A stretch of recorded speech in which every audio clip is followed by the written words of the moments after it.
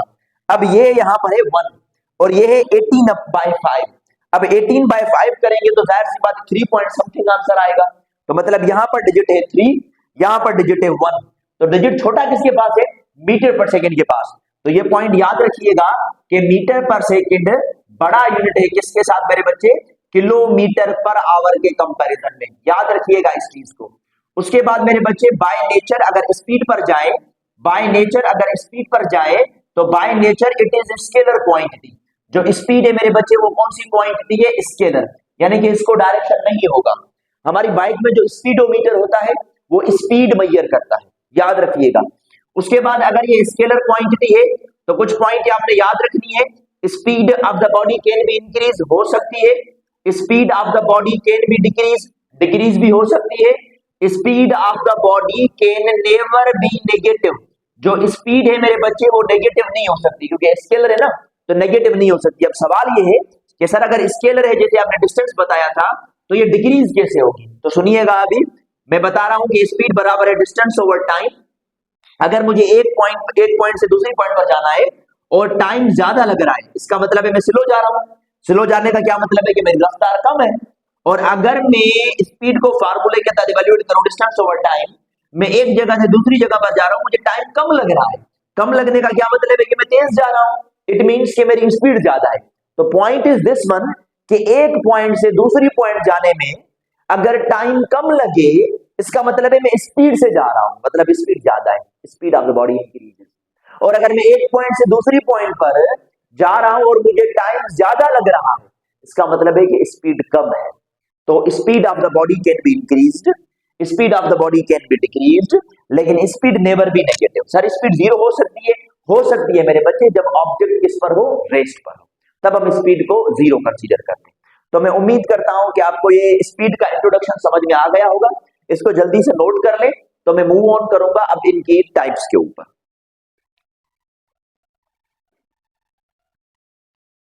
चलें भाई, हमने स्पीड का थोड़ा बहुत इंट्रोडक्शन पढ़ लिया, थ्योरेटिकल में बहुत सी चीजें समझा चुका हूं, इन पर थोड़ा वर्कआउट करना है आपने। अब हम मूव ऑन करते हैं मेरे बच्चे टाइप्स ऑफ स्पीड पर, कि स्पीड के हमें कुछ टाइप्स बताए गए। टाइप्स ऑफ स्पीड, स्पीड के कुछ टाइप्स है मेरे बच्चे। कौन से टाइप है मैं लुक आफ्टर करके बताता जा रहा हूं आपको। सबसे पहला जो स्पीड का टाइप हमें बताया गया वो कौन सा बताया गया? वो बताया गया एवरेज स्पीड। क्या बताया गया मेरे बच्चे? Average speed. अच्छा, एवरेज स्पीड क्या है अब सुनिएगा।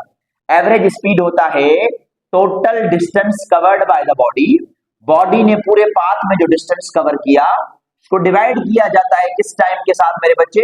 टोटल टाइम के साथ, तो उसको हम एवरेज स्पीड कहते हैं। मतलब एवरेज स्पीड एक ऐसी चीज है जिसमें टोटल डिस्टेंस को टोटल टाइम के साथ डिवाइड किया जाता है। मिसाल के तौर पर यहां पर मैं समझा देता हूं। एक बंदा है जो एक पॉइंट से दूसरी पॉइंट की तरफ गया, उसने डिस्टेंस कवर किया 5 मीटर का। फिर वो दूसरी पॉइंट से तीसरी पॉइंट की तरफ गया, उसने डिस्टेंस कवर किया 2 मीटर का। फिर वो उस पॉइंट से आगे की तरफ गया, डिस्टेंस कवर किया 1 मीटर। ठीक है मेरे बच्चे, पहले पाथ में 5 मीटर, दूसरे पाथ में 2 मीटर, तीसरे पाथ में 1 मीटर। और बंदा यहां पर आके रुक गया। जाहिर सी बात है अब जो टोटल पाथ कवर किया है तो उसमें टाइम तो लगेगा। जब इसने 5 मीटर तय किया तो इसमें टाइम कितना लगा? 2 सेकेंड। जब इसने 2 मीटर किया तो इसको टाइम कितना लगा? 1 सेकेंड। फर्दर जब इसने 1 मीटर कवर किया तो इसको टाइम लगा 1 सेकेंड। अब मुझे इसकी एवरेज स्पीड कैलकुलेट करनी है मेरे बच्चे। तो अब एवरेज स्पीड क्या है? एवरेज स्पीड है total distance covered by the body. Body ने जो टोटल डिस्टेंस कवर किया है उसको टोटल टाइम के साथ डिवाइड किया जाएगा। अब टोटल डिस्टेंस बॉडी ने कितने कवर किए हैं? 3। पहले पाथ का डिस्टेंस है d1, दूसरे पाथ का d2, तीसरे पाथ का d3। पहले में टाइम लगा t1, फिर T2, देन T3। पहला डिस्टेंस कितना है मेरे बच्चे 5, दूसरा कितना है 2, नेक्स्ट वन है 1। उसके बाद टोटल टाइम कितना लगा मेरे बच्चे 2 + 1 + 1, 5 + 2 + 1, what the answer comes 8 divided by 2 + 1 + 1, answer will B 4। 4 का पारा 8 पर लगाए 2 मीटर पर सेकेंड, तो हमें उस ऑब्जेक्ट की एवरेज स्पीड मिल गई। एवरेज स्पीड का मतलब ऐसे समझ लें कि टोटल पाथ की स्पीड, मतलब टोटल पाथ में कितनी स्पीड रही उसकी, तो वो कितनी रही मेरे बच्चे 2 मीटर पर सेकेंड। तो आई एम होपिंग कि आपको आइडिया समझ में आ गया होगा एवरेज स्पीड कैलकुलेशन। हमने जब भी एवरेज स्पीड कैलकुलेट करनी है तो टोटल डिस्टेंस को डिवाइड करना है टोटल टाइम के साथ। तो such type of speed is named as मेरे बच्चे एवरेज स्पीड, उसको एवरेज स्पीड कहा जाता है। हम दूसरे टाइप ऑफ स्पीड की तरफ जाएंगे, और दूसरा टाइप ऑफ स्पीड क्या कहलवाता है, दूसरा टाइप ऑफ स्पीड कहलवाता है इंस्टेंटेनियस स्पीड, जिसको जाहिर किया जाता है मेरे बच्चे VINS, इंस्टेंटेनियस। अच्छा इंस्टेंटेनियस अब क्या है, इंस्टेंटेनियस वर्ड का मतलब होता है किसी भी लम्हे की बात की जाए। लम्हे का मतलब ये है कि किसी भी इवेंट की बात की जाए, और वो जो इवेंट हो वो शॉर्ट इंटरवल ऑफ टाइम में हो, मतलब बड़े टाइम की हम बात नहीं करेंगे। तब हम इंस्टेंटेनियस स्पीड जब भी मालूम करते हैं मेरे बच्चे, तो टाइम को शॉर्ट करते हैं, और इतना तो शॉर्ट कर देते हैं जो वो ना होने के बराबर हो जाता है, मतलब t टेंड्स टू 0। बाकी स्पीड कैलकुलेट करने का फार्मूला क्या है, डिस्टेंस ओवर टाइम। तो जब भी हमने इंस्टेंटेनियस स्पीड मालूम करनी है तो इंस्टेंटेनियस स्पीड कैलकुलेट करने का जो फार्मूला है वो ये है, limit t tends to 0, distance divided by time, we got the instantaneous speed, हमें इंस्टेंटेनियस स्पीड मिल जाएगी। एक और एग्जांपल देके बताता हूं, मिसाल के तौर पर ये ग्राउंड है मेरे बच्चे, इस ग्राउंड से सर्टेन हाइट पर एक बॉल पड़ा है, मैंने क्या किया इस बॉल को छोड़ा, जब मैंने बॉल को छोड़ा तो बॉल ने किस पर हिट किया, बॉल ने ग्राउंड पर हिट किया, तो जाहिर सी बात है कुछ टाइम लगा होगा। अब ग्राउंड से जैसे बॉल ने हिट किया, हिट करने के बाद बॉल ऊपर आया, अब कुछ एनर्जी लॉस हुई होगी, तो बॉल इतना ऊपर नहीं आएगा। अब दोबारा जब बॉल ऊपर आया तो यहां तक आया, सही है। अब बॉल ने दोबारा नीचे जाना है, अब जो टाइम लगेगा वो उससे शॉर्ट लगेगा, क्योंकि अब पाथ छोटा हो गया। तो अब ये दोबारा बॉल नीचे की तरफ आएगा, हिट करके उसके बाद ऊपर की तरफ जाएगा, ये और छोटा जाएगा। ये अब कह रहे हैं ना कि बॉल इतना तो नीचे चला जाए कि ये टाइम बिल्कुल ना होने के बराबर लगे, टाइम जितना शॉर्ट लग जाएगा। तो इस किस्म की स्पीड को हम क्या कहते हैं मेरे बच्चे, इंस्टेंटेनियस स्पीड, जिसमें टाइम को क्या किया जाता है, जिसमें टाइम को शॉर्ट किया जाता है। शॉर्ट इतना तो किया जाता है कि 0 तो नहीं होता, लेकिन टेंड्स टू 0 और अप्रोचेस टू 0 हो जाता है। तो उस किस्म की स्पीड को क्या कहते हैं हम, इंस्टेंटेनियस स्पीड। सर ये कैलकुलेट कैसे होती है, ये ऐसे ही कैलकुलेट होती है जैसे हम स्पीड कैलकुलेट करते हैं, लेकिन ये किसी लम्हे की स्पीड होती है। मिसाल के तौर पर ये मैंने एग्जांपल दिया ना, इसमें पहले इवेंट पर जो स्पीड मालूम करेंगे ये इंस्टेंटेनियस है, इस इवेंट पर जो मालूम करेंगे ये इंस्टेंटेनियस है, इस इवेंट पर जो मालूम करेंगे वो इंस्टेंटेनियस है, लेकिन पूरे की मालूम करें तो वो क्या कहलवाएगा, एवरेज स्पीड। आप एक मूवी देख रहे हैं, हर एक मूवी में अलग अलग सीन बताते जाए, यहां पर हीरो ये करेगा, यहां पर हीरो ये करेगा, यहां पर विलेन ये करेगा, ये इंस्टेंटेनियस है। लेकिन अगर आप पूरी मूवी का कंक्लूजन बता देते हैं तो ये एक एवरेज कहलवाता है। तो एवरेज और इंस्टेंटेनियस में यही कॉन्सेप्ट है हमारे पास मेरे बच्चे। इस एवरेज और इंस्टेंटेनियस के बाद थर्ड टाइप ऑफ स्पीड पर हम आते हैं, जिस स्पीड को क्या कहा जाता है, जिस स्पीड को कहा जाता है यूनिफॉर्म स्पीड। यूनिफॉर्म स्पीड क्या होता है सुनिएगा, यूनिफॉर्म स्पीड कहता है कि व्हेनेवर एनी ऑब्जेक्ट, जब कोई भी object, whenever any object covers equal distance, जब कोई भी ऑब्जेक्ट मेरे बच्चे इक्वल डिस्टेंस कवर करे, whenever any object cover equal distance in equal interval of time, जब कोई भी ऑब्जेक्ट इक्वल डिस्टेंस कवर करे इक्वल इंटरवल ऑफ टाइम में, मतलब बराबर का वक्त लगता जाए और बराबर का मुफासला तय होता जाए, तो इस स्पीड को हम क्या कहते हैं, यूनिफॉर्म स्पीड। अब कैसे होगी यूनिफॉर्म स्पीड सुनिएगा, मिसाल के तौर पर ये एक कार है, ये कार एक पॉइंट से दूसरे पॉइंट पर गई, तो इसने कुछ डिस्टेंस कवर किया, कितने का कवर किया, 2 मीटर का, और इसको टाइम कितना लगा मेरे बच्चे, 1 सेकेंड। उसके बाद ये गाड़ी आगे की तरफ गई, ठीक है, आगे इसने कितना डिस्टेंस कवर किया, 4 मीटर, और टाइम कितना लगा, 2 सेकेंड। ये गाड़ी आगे की तरफ गई, इसने फर्दर डिस्टेंस कवर किया, कितना मेरे बच्चे, 6 मीटर, और टाइम कितना लगा, 3 सेकेंड्स। अब आप इसकी स्पीड कैलकुलेट करें, मिसाल के तौर पर मैं यहां पर स्पीड कैलकुलेट कर रहा हूं, तो स्पीड किसके बराबर होती है मेरे बच्चे, डिस्टेंस ओवर टाइम। अब इस इवेंट में डिस्टेंस कितना है, 2, टाइम कितना लगा, 1, 2/1 का क्या आंसर आएगा, 2 मीटर पर सेकेंड। तो ये पहली स्पीड। इस इवेंट पर स्पीड मालूम करें, स्पीड किसके बराबर होगी मेरे बच्चे, डिस्टेंस ओवर टाइम। डिस्टेंस है 4, टाइम है 2, 2 का पारा 4 पर कितने मरतबा जाएगा, 2 मरतबा, तो 2 मीटर पर second will be the answer. यहां पर स्पीड मालूम करें मेरे बच्चे, स्पीड बराबर है डिस्टेंस ओवर टाइम। डिस्टेंस है 6, टाइम है 3, 6, 3 का पारा 6 पर कितने मरतबा जाएगा, 2 मरतबा, तो स्पीड आई 2 मीटर पर सेकेंड। अब देखें, पहले इवेंट में स्पीड 2, दूसरे इवेंट में स्पीड 2, तीसरे इवेंट में स्पीड 2, तो हर मरतबा स्पीड सेम आ रही है। तो such type of speed is named as uniform speed. Uniform के लिए जो दूसरा वर्ड है वो कौन सा होता है मेरे बच्चे, वो होता है कांस्टेंट। तो यूनिफॉर्म और कांस्टेंट एक ही बात है। तो ऑब्जेक्ट यूनिफॉर्म या कांस्टेंट स्पीड में जब भी मूव करेगा तो वो इक्वल डिस्टेंस कवर करेगा in equal interval of time. हर मरतबा जो उसको टाइम लगेगा वो भी क्या लगता जाएगा, सेम लगता जाएगा। यूनिफॉर्म में एक आइडिया याद रखिएगा एमसीक्यू पॉइंट ऑफ व्यू के ऊपर, वो ये कि जब भी बॉडी यूनिफॉर्म स्पीड में मूव करे तो उसकी इंस्टेंटेनियस और एवरेज आपस में क्या होती है, बराबर। जब भी इंस्टेंटेनियस स्पीड और एवरेज स्पीड आपस में बराबर होगी तो बॉडी की स्पीड क्या कहलवाएगी, यूनिफॉर्म। लेकिन अगर बराबर नहीं होगी तो स्पीड कहलवाएगी नॉन यूनिफॉर्म, जिसको हम वेरिएबल कहते हैं। तो ये आइडिया होता है इन 3 टाइप्स ऑफ स्पीड के अंदर, average speed, instantaneous speed and uniform speed. इसको जल्दी से नोट कर ले। तो एवरेज स्पीड के हम डिफरेंट केसेस पर जाएंगे। जी मेरे बच्चे, चले मूव ऑन करते हैं हम आगे अपने टॉपिक के साथ रिलेटेड। टाइप्स पर बहस कर चुके हैं, एमसीक्यू सामने लिखा पड़ा है। एमसीक्यू से instantaneous speed of the body can B. अच्छा, उसके बाद एक और पॉइंट के जो गाड़ी का स्पीडोमीटर होता है ना, वो इंस्टेंटेनियस स्पीड बताता है, हर लम्हे की स्पीड बताता है आपको, ठीक है, पूरे पाथ की नहीं, हर लम्हे की स्पीड बताता है। तो स्पीडोमीटर ऑफ व्हीकल और बाइक मेजर्स इंस्टेंटेनियस स्पीड, याद रखिएगा इस एमसीक्यूज को। अच्छा, तो मैंने एक और एमसीक्यूज लिखा मेरे बच्चे, वो एमसीक्यूज क्या है, वो एमसीक्यूज ये है कि instantaneous speed of the body can be. Body की इंस्टेंटेनियस स्पीड क्या हो सकती है, positive, negative, both, none of these. अभी मैंने आपको बताया कि स्पीड स्केलर है और नेगेटिव नहीं होगी मेरे बच्चे, तो क्लियर हुआ कि instantaneous speed of the body is always positive, हमेशा पॉजिटिव होती है मेरे बच्चे। अभी हमने एक टाइप ऑफ स्पीड डिस्कस किया जिसको हमने क्या कहा, जिसको हमने कहा एवरेज स्पीड, जिसको हमने क्या कहा मेरे बच्चे, एवरेज स्पीड। अब एवरेज स्पीड के डिफरेंट केसेस आते हैं कैलकुलेशंस के अंदर। कैसे कैलकुलेशंस के अंदर केसेस आते हैं, आप सुनते जाइएगा और समझते जाइएगा। एवरेज स्पीड में पहला केस आता है कि whenever a body cover unequal distance, whenever a body covers unequal distance in unequal interval of time।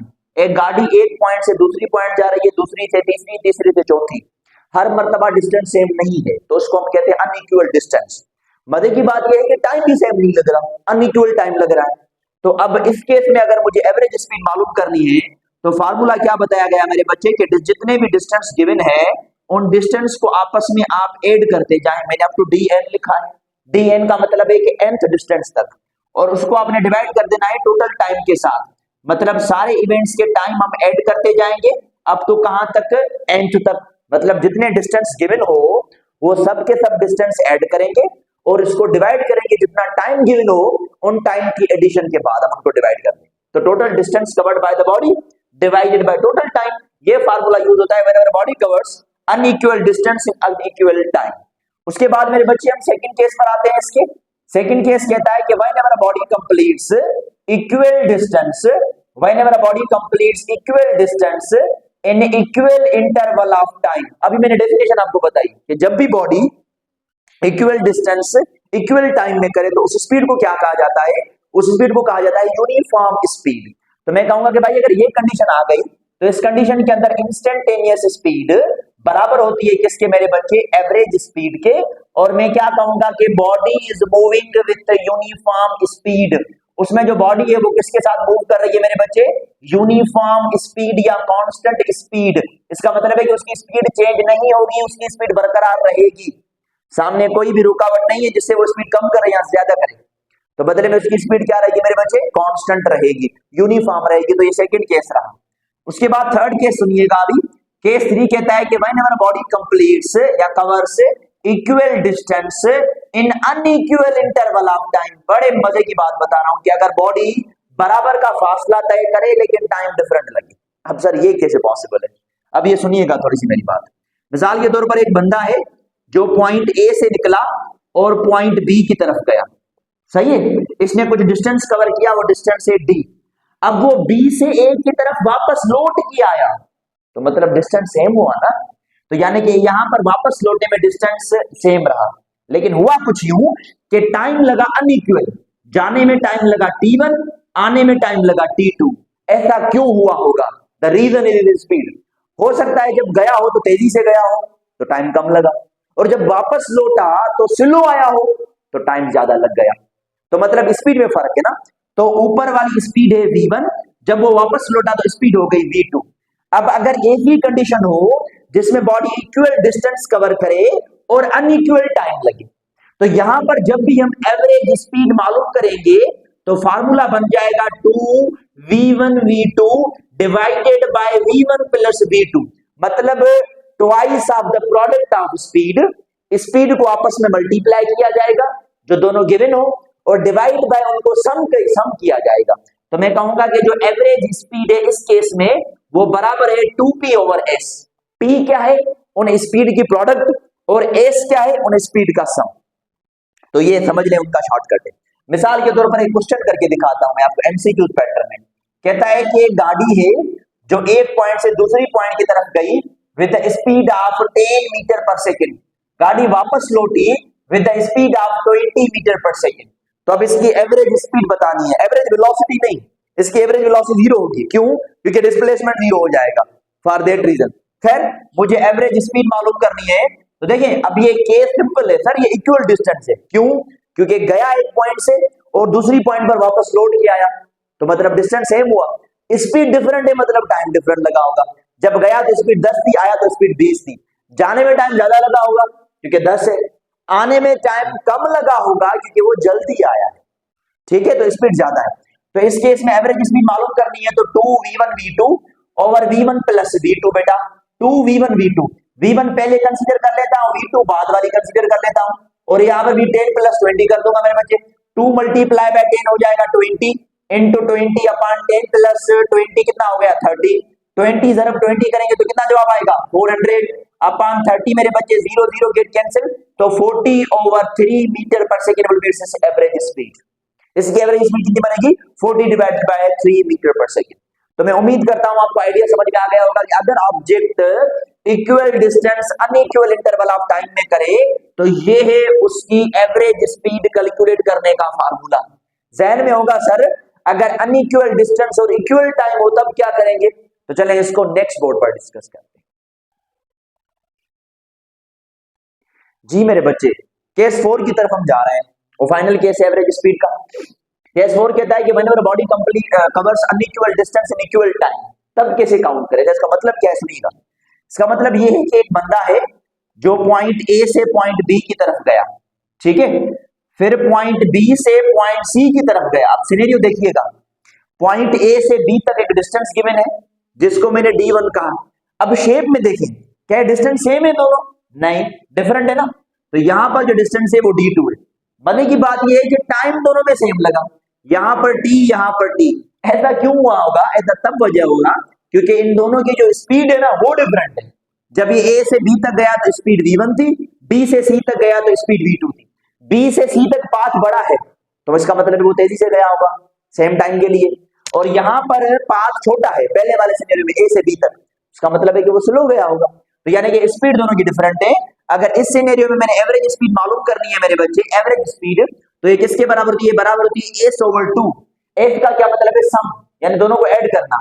तो मैं दोनों स्पीड को ऐड करूंगा मेरे बच्चे, v1 plus v2 divided by 2 दे। तो इस केस में जब भी मुझे एवरेज स्पीड मालूम करनी है it's formula will be v1 plus v2 divided by 2। चलें एक क्वेश्चन सॉल्व कर लेते हैं। अ train moves from one station, एक ट्रेन जो है वो मूव कर रही है एक स्टेशन से दूसरी station, from one station to another, एक स्टेशन से दूसरी स्टेशन की तरफ, विथ स्पीड, कितनी स्पीड बेटा? With speed of 20 kilometre per hour. Train की ये स्पीड है 20 kilometre per hour. At the same time, मतलब फिर सेम टाइम पर, at the same time it moves to another station, वो दूसरी स्टेशन की तरफ जा रही है। It moves to N other station, कितनी स्पीड के साथ मेरे बच्चे? With speed of 30 kilometre per our. Calculate its average speed, हमें क्या कैलकुलेट करनी है मेरे बच्चे? उसकी एवरेज स्पीड कैलकुलेट करनी है। केस कौन सा है ये मैं समझा देता हूं। यहां पर एक वर्ड लिखा हुआ है eight the same time. Same time का क्या मतलब है? कि उसको वक्त सेम लगेगा। वक्त सेम का मतलब है इक्वल टाइम। अगर इक्वल टाइम में स्पीड डिफरेंट है, इसका मतलब है इक्वल डिस्टेंस होगा। तो इस सिनेरियो में मैंने बताया कि एवरेज स्पीड किसके बराबर है मेरे बच्चे? v1 प्लस v2, दोनों को ऐड करके डिवाइड बाय 2 करेंगे। पहली स्पीड कितनी है? 20, दूसरी है 30, डिवाइड बाय 2, 20 प्लस 30 कितना हो जाएगा? 50/2, 2 का पारा 50 पर जाएगा 25 times. So the answer will B 25 kilometre per our. तो ये कंडीशन है जिसमें हम एवरेज स्पीड मालूम करेंगे whenever body completes unequal distance in equal time. तो average speed most important topic है इस स्पीड के अंदर, जिसमें हमने 4 केसेस डिस्कस किए। Unequal distance unequal time, equal distance equal time, equal distance unequal time और अनइक्वल डिस्टेंस इक्वल टाइम। तो आपने क्या करना है, मैंने कुछ क्वेश्चन प्रैक्टिस किए हैं, आपने अपने क्वेश्चंस बनाने और खुद प्रैक्टिस करने। तो जब आप 1-2 मरतबा प्रैक्टिस करेंगे तो आपको फार्मूला इवैल्यूएट होता जाएगा। जी मेरे बच्चे, हम इस वीडियो के नेक्स्ट पोर्शन की तरफ आते हैं। स्पीड में जितने ज्यादातर डिस्कशन था मैं कर चुका हूं। नेक्स्ट टास्क हमारे पास है वेलोसिटी। अच्छा, वेलोसिटी क्या है? वेलोसिटी सुनते जाइएगा। Velocity explains how fast and in which direction, how fast and in which direction object moves. Object कितना फास्ट जा रहा है और ऑब्जेक्ट किस डायरेक्शन में जा रहा है, वो वेलोसिटी। याद रखिएगा, मैंने एरो दे दिया है, इसका मतलब है बाय नेचर वो कौन सी क्वांटिटी है मेरे बच्चे? Vector quantity. इसका डायरेक्शन किसकी तरफ होगा? Its direction is towards the direction of motion. इसका डायरेक्शन किसकी तरफ होगा मेरे बच्चे? Towards the direction of motion. याद रखिएगा, इसका डायरेक्शन ऑफ मोशन की तरफ होगा। उसके बाद वेलोसिटी है क्या? वेलोसिटी कहते हैं rate of change of displacement को। किसको कहते हैं मेरे बच्चे? Rate of change of displacement को। या मैं ऐसा कह लूं कि displacement covered by body, body ने डिस्प्लेसमेंट कवर किया, displacement covered by body in unit time या पर यूनिट टाइम, तो वर्ड रेट इस्तेमाल किया जाता है। मैथमेटिकली लिखेंगे तो वेलोसिटी बराबर है डिस्प्लेसमेंट ओवर टाइम। यूनिट लिखें तो मीटर पर सेकंड या मीटर सेकंड इनवर्स, या इसको LT इनवर्स कह सकते हैं। ठीक है मेरे बच्चे। उसके बाद अगर मुझे यहाँ से डिस्प्लेसमेंट मालूम करना है तो टाइम डिवाइड कर रहा है, वेलोसिटी का मल्टीप्लाई करेगा तो velocity multiply by time there. तो होप्स हो कि आपको फार्मूला समझ में आ गया होगा regarding velocity. Having the same unit of that of speed, having the same dimension as that of speed there. मेरे बच्चे एक क्वेश्चन दिया गया कि an object completes one revolution. एक ऑब्जेक्ट है, उसने 1 रिवोल्यूशन कंप्लीट किया है, 1 रिवोल्यूशन इन टाइम t। उसने 1 रिवोल्यूशन कंप्लीट किया है, कितने टाइम में मेरे बच्चे? In time t। Time t में उसने 1 रिवोल्यूशन कंप्लीट किया है। आपने क्या बताना है? उसकी वेलोसिटी कैलकुलेट करनी है और उसकी स्पीड कैलकुलेट करनी है। वेलोसिटी का फार्मूला क्या है मेरे बच्चे? Displacement over time. जब एक चक्कर पूरा हुआ तो डिस्प्लेसमेंट क्या हुआ? 0।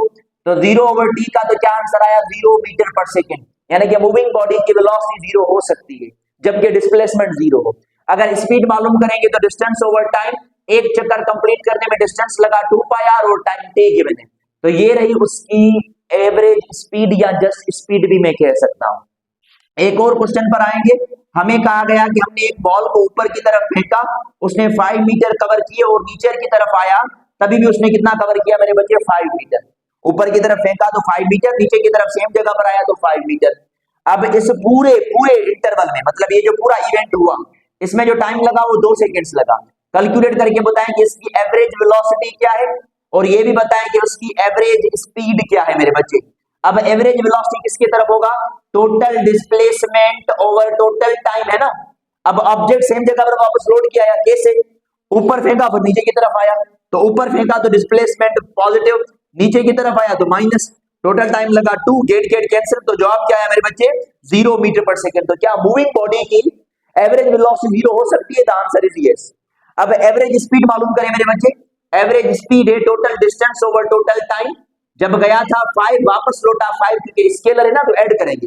और टोटल टाइम कितना लगा इवेंट में 2, 5 + 5 कितना हो जाएगा 10/2, 2 का पावर 10 पर जाएगा 5 मरतबा, तो answer will B 5 metre per second. तो मैं उम्मीद करता हूं कि ये सिनेरियो समझ में आ गया होगा कि average velocity of the moving body can B 0 but average speed never B 0। Moving body की एवरेज स्पीड 0 नहीं हो सकती जब तक वो रुके नहीं, याद रखिएगा।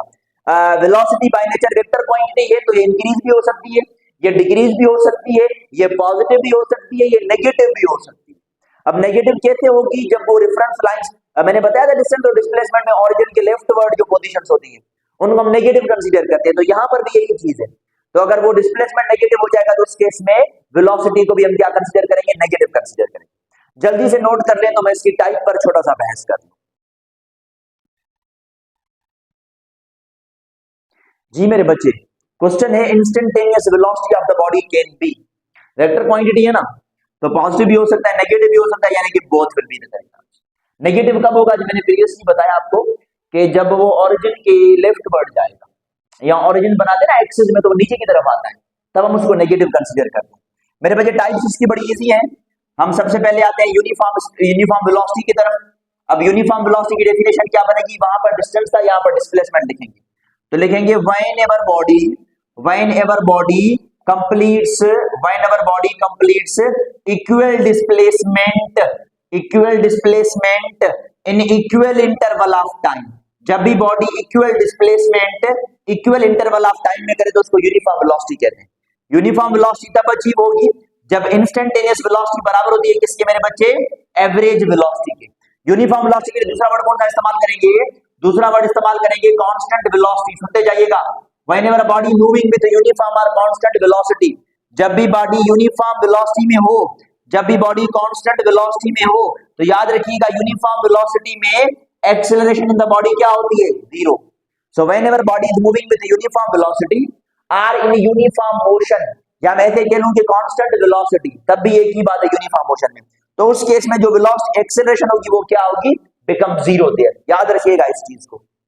उसके बाद हमें इंस्टेंटेनियस वेलोसिटी चाहिए मेरे बच्चे। इंस्टेंटेनियस वेलोसिटी में भाई हम टाइम को लिमिट कर देंगे और हम क्या कैलकुलेट करेंगे, डिस्प्लेसमेंट ओवर टाइम देयर। मेरे बच्चे हमें एवरेज वेलोसिटी चाहिए, तो एवरेज वेलोसिटी में वही कॉन्सेप्ट है जैसे मैंने एवरेज स्पीड बताया था, इसमें क्या काउंट करेंगे, इसमें टोटल डिस्टेंस नहीं बल्कि क्या काउंट करेंगे, डिस्प्लेसमेंट, और किसके साथ डिवाइड करेंगे, total displacement over total time. तो ये रहा idea in types of velocity के अंदर। ज्यादातर बहस स्पीड के अंदर था, तो बस आपने इनकी डेफिनेशन फोकस ऑन करनी है और ऐसे इस तरीके के साथ एमसीक्यूज पूछे गए। तो चले यहाँ पर हमारा लेक्चर नंबर 2 होता है फाइनलाइज मेरे बच्चे। मैं वीडियो को और ज्यादा लंबा नहीं कर रहा, चैप्टर एंड अप होगा तो इसके एमसीक्यूज अलग से करेंगे, आपको आइडिया मिलता जाएगा। तब तक के लिए आपने इन चीजों को क्लियर आउट करना है, और जो हम नेक्स्ट लेक्चर डिस्कस करेंगे लेक्चर नंबर 3 वो होगा एक्सेलरेशन। तब तक के लिए अपना ख्याल रखें और अल्लाह हाफिज।